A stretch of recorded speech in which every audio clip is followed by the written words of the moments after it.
from addiction to either substance or behaviour, or substance and behaviour. So my addictive substance over the years was alcohol. Never really diverged into anything else. Well, I don't know. Yes, behaviour is where it went.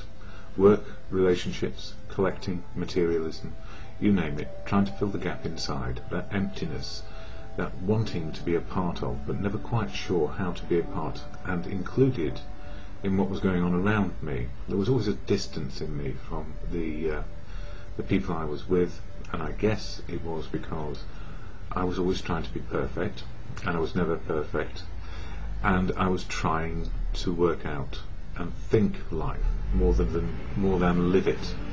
So in the process of thinking it, I speeded it up and ran in all directions at once. So if I wasn't running at work, I was running at relationships, I was running at being in the right place at the right time, and in the right house, with the right car, with the right girlfriend. All those things were always paramount in my quest to be okay with the world and me. And it wore me out, and in the end, drink took over, alcohol took over, and it became a 24/7 habit. Took 35 years to get there, 35 years of working hard, then a breakdown, 2 successful careers, and I couldn't wait to get rid of anything that reminded me of the success I had. So before I knew where I was, within a couple of years I was in the gutter. And the gutter is a great place to lie there and judge the rest of the world as foolish, yet the rest of the world was judging me as a drunk. And I was, and I now know what it's like to be at the top end and the bottom end of where society can take us, and it can happen so quickly we don't realise that it's going on, because we're always looking inward when we're full of fear, and we're trying to sort it out on our own. So what I've found in recovery, one day at a time, there is a way forward. It takes a little bit of practice to understand it's okay not to drink, it's okay not to obsess about work, relationships, materialism. It's okay just to be me. And that revelation of it's okay just to be me and to be living a life which is worthwhile took a long time, because fear dominated my life. So these days, less fearful, less having to put on a brave face, and less ego, and my ego was very brittle and there was nothing underneath it. So now I learn courage, faith, confidence on a daily basis, just enough, somewhere in the middle of all those emotions, because we need all our emotions and to acknowledge them, and life works. So what helps me most with actual sobriety? Well, that's the fellowship of AA, Alcoholics Anonymous, and I share about it here. What it is, AA, the program, 12 steps of action for individuals, and a little bit of AA literature, and 1 or 2 quotes I do as research as part of other things I do with my life. So, what is AA? AA is this. This is the statement of intent, or AA preamble. Alcoholics Anonymous is a fellowship of men and women who share their experience, strength and hope with each other, that they may solve their common problem and help others to recover from alcoholism. The only requirement for membership is a desire to stop drinking. There are no dues or fees for AA membership. We are self-supporting through our own contributions. AA is not allied with any sect, denomination, politics, organisation or institution, does not wish to engage in any controversy, neither endorses nor opposes any causes. Our primary purpose is to stay sober and help other alcoholics to achieve sobriety. So stay sober and help other alcoholics to achieve sobriety. And that's what fellowship is all about. It's about being included and not excluded. And in the AA literature I predominantly use here in this book, the Daily Reflections. Today, I'll read it in a minute or two. It says, I'm not different.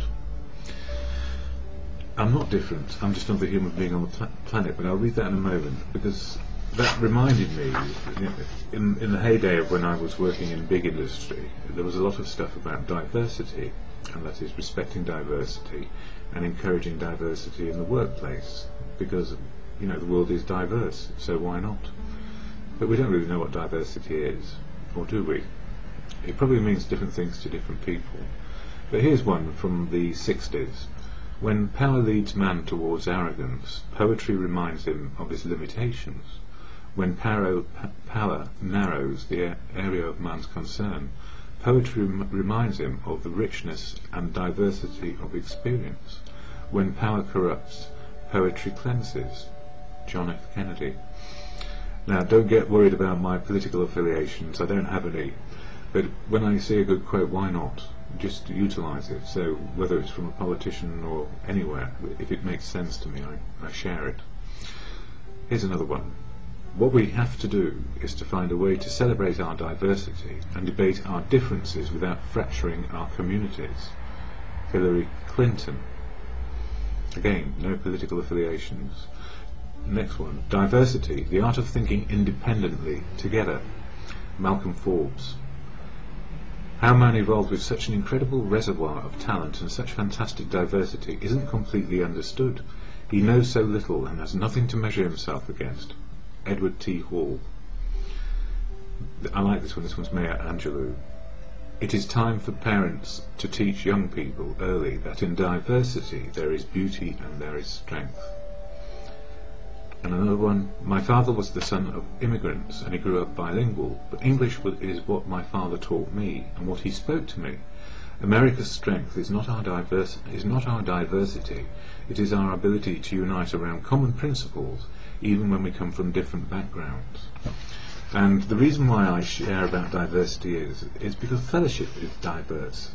But the important part of this reading here in this book for daily reflections, and it's all about the second step, which is being restored to sanity by a higher power. And for me, AA is a higher power in its own right. That is the collective wisdom of a diverse group of people who are not special and different. So this is what it says in here for February 19th. In the beginning, it was 4 whole years before AA brought me permanent sobriety, so it doesn't just happen overnight. Some of us go backsliding as well. To even one alcoholic woman. Ah, right, yes, this is a woman's story. Like the high bottoms, the women said they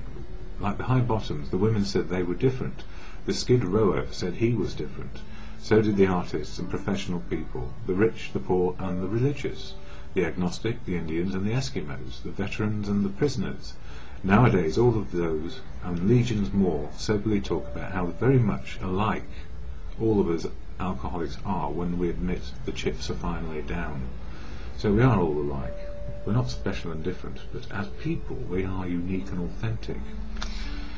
And it says here, which is really important, I cannot consider myself different in AA. If I do, I isolate myself from others and from contact with my higher power, whatever it is that you choose your higher power to be. If I feel isolated in AA, it is not something for which others are responsible. It is something I've created by feeling I'm different in some way. Today I practice being just another alcoholic in the worldwide fellowship of Alcoholics Anonymous. So that last sentence, today I practice being just another alcoholic in the worldwide fellowship of Alcoholics Anonymous, is being respectful to diversity of every single human being, not only on the planet but in fellowship. And no one's bigger or smaller when it comes to being themselves. Everybody has a right to be here and to find their path, which is unique and authentic. So that's the gift of fellowship for me, just for today, diversity. I'm not different in terms of being a human being and needing to find a way to keep sober on a daily basis and to live life on a daily basis. And when things are going well or bad, the serenity prayer to a higher power of your understanding, not mine, it's yours, a higher power which could be God or good conscience, AA, I don't know, whatever it is for you. God, grant me the serenity to accept the things I cannot change, courage to change the things I can, and the wisdom to know the difference is, for me, always just for today.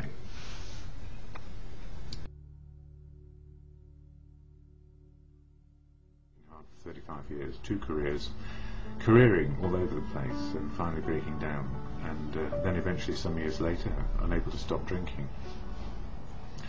What's different today? I don't drink a day at a time. That's the simple bottom line.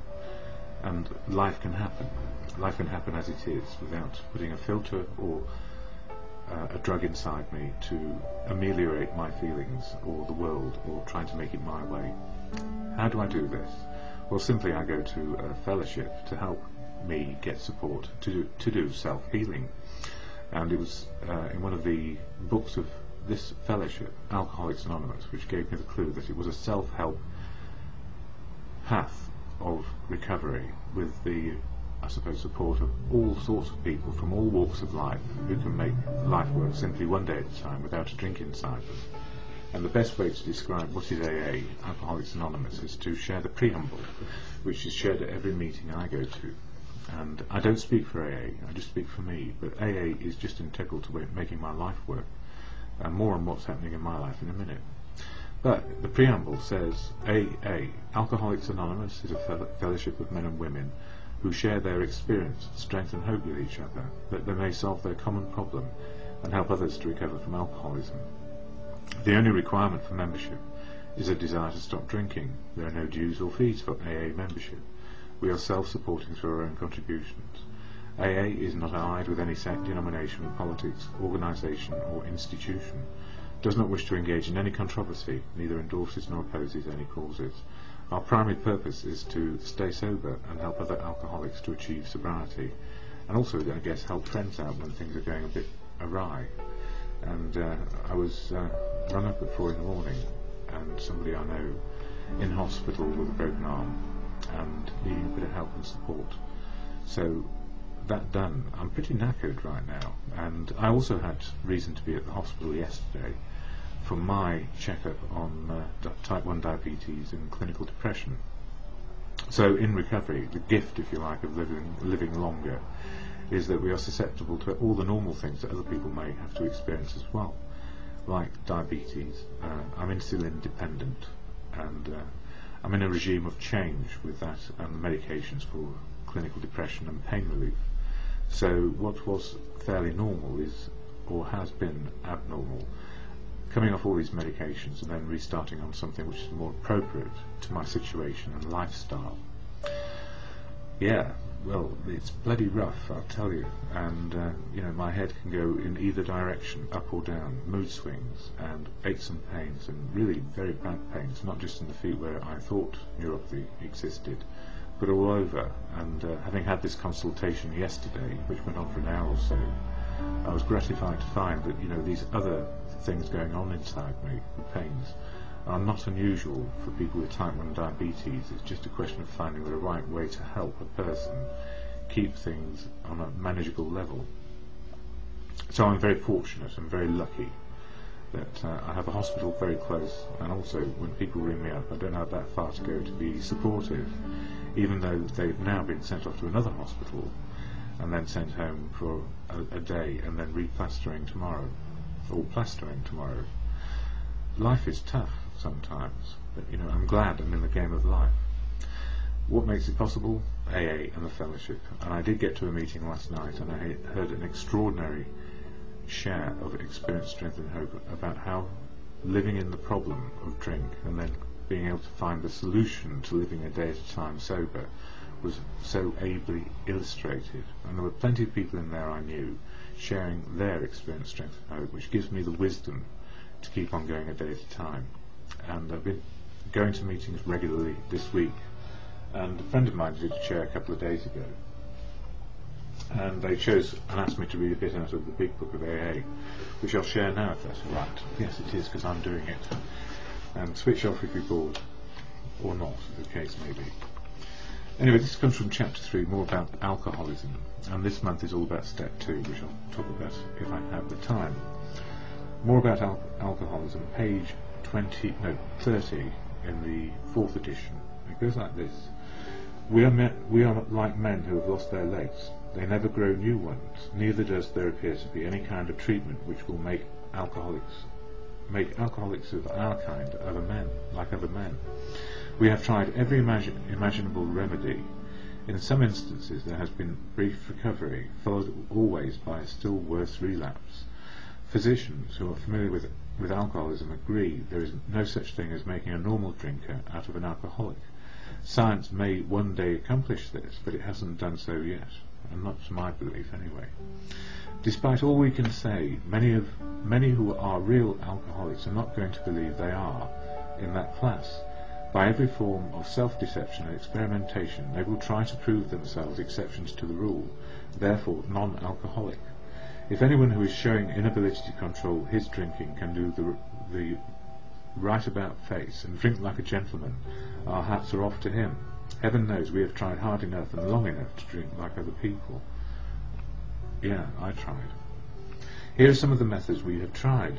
Drinking beer only, limiting the number of drinks, never drinking alone, never drinking in the morning, drinking only at home, never having it in the house, never drinking during business hours, drinking only at parties, switching from scotch to brandy, drinking only natural wines, agreeing to resign if ever drunk on the job, taking a trip, not taking a trip, swearing off forever, with and without a solemn oath, taking more physical exercise, reading inspirational books, going to health farms and sanitariums, accepting voluntary commitment to asylums.